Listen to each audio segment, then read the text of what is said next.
শহর থেকে অনেকটা দূরে যে এরকম গ্রামের বাসা, তার পাশাপাশি সবার সাথে এরকম ড্যাগের রান্না, একসাথে বসে খাওয়া দাওয়া অনেক মজা লাগে। আসলে বিষয়টা ভাবলেও ভালো লাগে, তাই না?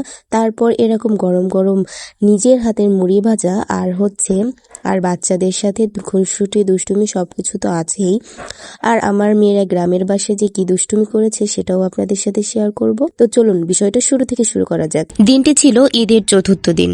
তো তখন সেই সকালবেলা আমরা খুব তাড়াতাড়ি রেডি টেডি হয়ে বাচ্চাদের গুছিয়ে চলে গিয়েছিলাম আমার নানু শ্বশুর বাড়ির উদ্দেশ্যে।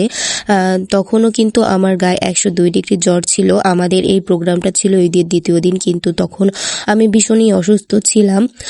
তারপরেও কিছু করার নাই, যেহেতু আমি কখনো যাই নাই আমার নানু শ্বশুর বাড়ি। তো আমার মেয়েদের নিয়ে, তারপরে আরো 2জন নতুন গেস্ট ছিল, তাদের নিয়ে আমরা নানু শ্বশুর বাড়ি যাচ্ছিলাম। তাদেরকে ইনভাইট করেছিল, সেখানে গিয়ে আমরা ভীষণ মজা করব সেই উদ্দেশ্যে। তো এই যে দেখতেই পাচ্ছেন, অসুস্থতার কারণেও আমার চোখ মুখ অবস্থা খারাপ হয়ে গিয়েছে, কিন্তু তবুও সবার কথা চিন্তা করে, সবার মন খারাপ হবে সেটা ভেবেই আমি গিয়েছিলাম। তারপরে বাচ্চারা যখন নদী পার হয়ে দাঁড়িয়েছি, এটা নপড়ার কুদলা এলাকা বলে আর কি। নপড়া থেকে নদী পার হলে কুদলা এলাকা বলে।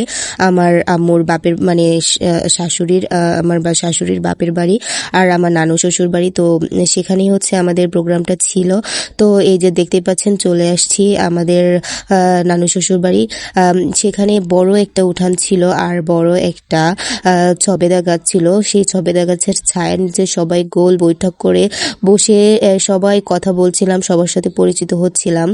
আসলে দেখতেই পাচ্ছেন, এখানে আমার মহাশয় বসে আছে, সেও গল্প করছিল। আর গ্রামের বাসাটা দেখতে খুবই মনোরম লাগছিল, কারণ শহর থেকে অনেকটা দূরে গিয়ে এরকম গ্রামের বাসার আর সবার সাথে এরকম আড্ডা ভীষণই ভালো লাগে। তো এখানে দেখছিলেন আমার মামি শাশুড়ি এরকম আগের দিন রাত্রে এরকম গরম গরম মুড়ি ভেজে রাখছিল নতুন নতুন। তো মচমচে মুড়ি ভাজা খেতে ভীষণই ভালো লাগছিল। পরে মামি শাশুড়ির কাছে শুনছিলাম মামি এটা কি করে ভাজি করছেন।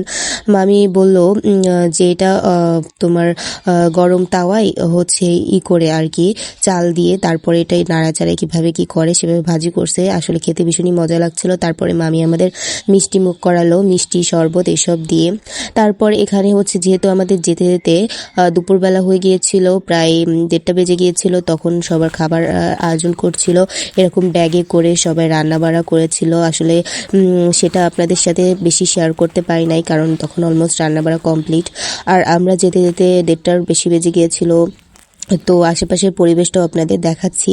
দেখেন ভীষণই মনোরম, দুই পাশে পুকুর ছিল, মাঝখান দিয়ে সরু রাস্তা। তো তার পাশেই যে প্যান্ডেলটা করেছিল খোলামেলা জায়গায় গাছের নিচে, সেদিন আবার ভীষণই গরম পড়েছিল। তো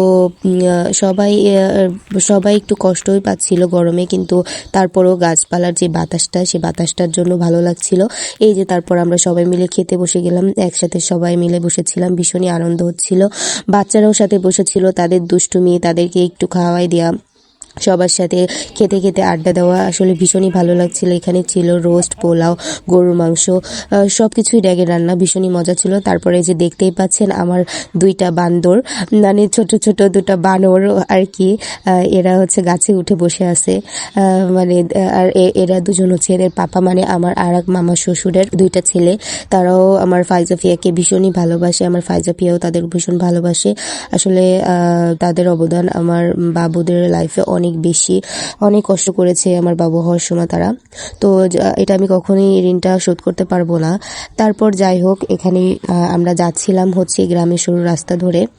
আমার নানু শ্বশুর এবং নানি শাশুড়ির কবর জিয়ারত করার জন্য। যেহেতু আমি কখনোই এই গ্রামের বাসায় আগে কখনো আসি নাই, সেহেতু সবকিছু ঘুরে ঘুরে দেখাচ্ছিল। আর কবর জিয়ারত করার সময় মেয়েরা নাকি কাছে যেতে হয় না, কিন্তু আমার 2টা বাবুই দেখেন তারা কবরের কাছে চলে গিয়েছে। সবাই অবশ্যই আসসালামু আলাইকুম দিবেন কবরবাসীদের। তো যাই হোক, এখানে হচ্ছে দেখতেই পাচ্ছেন পরেও তাদের নিয়ে চলে আসছি। আমি একটু দূরে দাঁড়াই, সবাই একসাথে মোনাজাত ধরেছিলাম। সবাই একসাথে মোনাজাত করে নানা নানির জন্য দোয়া করলাম। করার পর আসার পথে দেখি এরকম দোলনা আর কি, গ্রামের বাসে এরকম নেট দিয়ে দোলনা টাঙিয়ে রাখছে। আর তারা তো ভীষণ খুশি, তারা দুইজন এভাবে একটু দোলনা খেলো। পরে গ্রামে শুরু রাস্তা ধরেই আমরা বেশি লেট করি নাই, চলে এসেছিলাম বাসায়। সবার সাথে দেখা টাকা করে বাসায় চলে আসছিলাম। আর আমার শরীরটা তখন ভালো ছিল না। তো বাসায় আসার পরে একটা মজার কাহিনী, এটা আপনাদের সাথে শেয়ার করি। আমার মেয়ে হচ্ছে সেখানে মুরগি খুব ছিল আর কি, দেশি মুরগি পালতো মামিরা। তো সেখান থেকে আমার মেয়ে এই যে ডিমটা নিয়ে আসছে, দেখে অনেকগুলো ডিম পেড়ে রাখছে, সেখান থেকে একটা ডিম নিয়ে আসছে। পরে মামি আরও 3টা ডিম দিয়ে দিয়েছে। তো এটা আপনাদের সাথে শেয়ার করতে আমার ভীষণ ভালো লাগছে যে ওরাও ভীষণ খুশি হয়েছে গ্রামের বাসায়, যে আমারও ভীষণ আনন্দ লাগছিল, কারণ আমার নিজের কাছেই ভীষণ ভালো লেগেছে এই ভ্রমণটা। আর গ্রামের বাসায় তো ভীষণই আনন্দ হয়। আপনারা যারা যারা দেশের বাড়ি থেকে মানে শহর থেকে গ্রামে যান বেড়াইতে, তাদের ঈদের সময় কেমন আনন্দ হয় অবশ্যই কমেন্ট করে জানাবেন। তো অসুস্থতার কারণে সবার সাথে সেদিন খুব বেশি টাইম দিতে পারিনি। ইনশাল্লাহ সুস্থ হলে আবার যাব গ্রামের বাসায়, কারণ আমার ভীষণই ভালো লেগেছে। তো ব্লগ ভিডিওটা এখানেই শেষ করছি। কারো যদি আমার ভিডিওটা একটু হলেও ভালো লাগে অবশ্যই লাইক কমেন্ট শেয়ার করতে ভুলবেন না অন্যদের মাঝে, এবং চ্যানেলটা অবশ্যই সাবস্ক্রাইব করে দিবেন। আর আমার এরকম নতুন নতুন ভিডিও দেখতে অবশ্যই আমাকে সাপোর্ট করতে হবে, আমার পাশে থাকতে হবে। Thank you everyone. সবাই সুস্থ থাকেন, ভালো থাকেন। আল্লাহ হাফেজ।